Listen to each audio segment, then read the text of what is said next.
government is extending COVID vaccine mandates across a number of industries, including hospitality, gyms and hairdressers. So what does the opposition make of it? The National leader, Judith Collins, is with us this morning. Good morning. Oh, good morning, Ryan. There's a hikoi that has converged on the southern border of Auckland this morning, Judith. What do you want to say to those people this morning? And do you think we'll see more civil disobedience like this as we increase the mandates, etc.? Well, you might see it, but my message to those people on the hikoi is go home, get vaccinated, and just remember that it's not all about you. There's a lot of people who are in lockdown, who are losing their businesses, who are worried about what's happening to them and their families, and they don't want you being idiots. So just go home and behave. All right, what about the vaccine mandates? You guys think that they should be removed once we hit 90%. Why?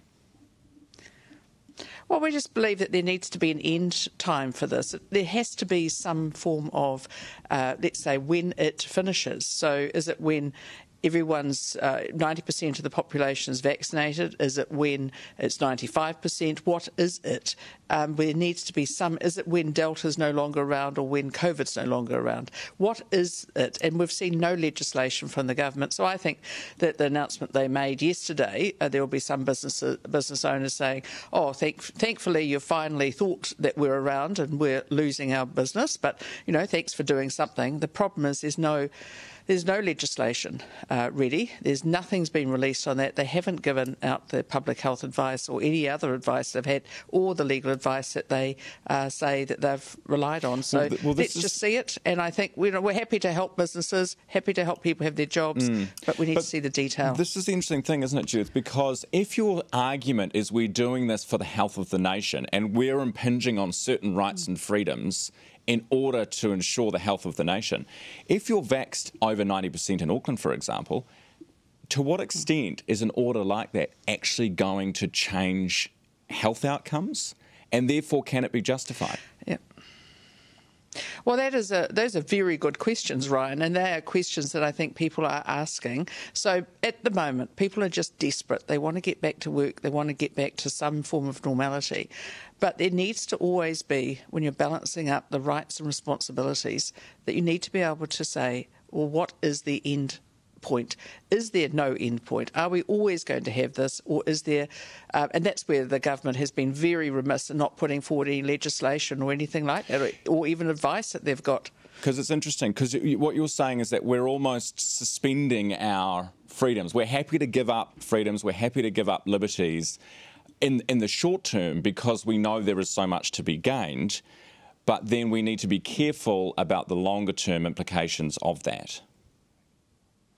Well, yes, and it is important to always balance it. So I think most people will say, most New Zealanders will say, I understand that there is a real need right now for everyone to be on board with this. The issue is this the same for next year, the year after? 10 years? What is it? And where is the end point? That's where the government has cobbled all this together, it looks like, over the last week. That's why they don't have the legislation ready. That's why they don't have the detail. And yet again, it looks like another response. But in August, we had the same minister, Michael Wood, saying, no, there wouldn't be any need to have mandates. Now, in October, suddenly there is. Just before we go, Three Waters, it looks like there's going to be some sort of announcement today, possibly on Three Waters. And we have asked the Nai Mahuta to come on this program. In fact, we said that there's a whole week, just tell us whatever day. Hasn't happened, Judith. Are they worried about public reaction here? They should be worried about it because this is an absolute overreach by the government. 60 of the 67 councils in New Zealand are against this. This is an asset grab, power grab, and we've made it very clear that when we are in government, we will, in fact, reverse it. We will give back those assets that the councils are having stripped from them, and we'll actually deal with the issues that do need to be dealt with, which will, in some cases, it'll be some pipes, but it will not be a whole takeover of the water systems. All right, Judith, we thank you very much for your time this morning. That is the National Party leader, Judith Collins.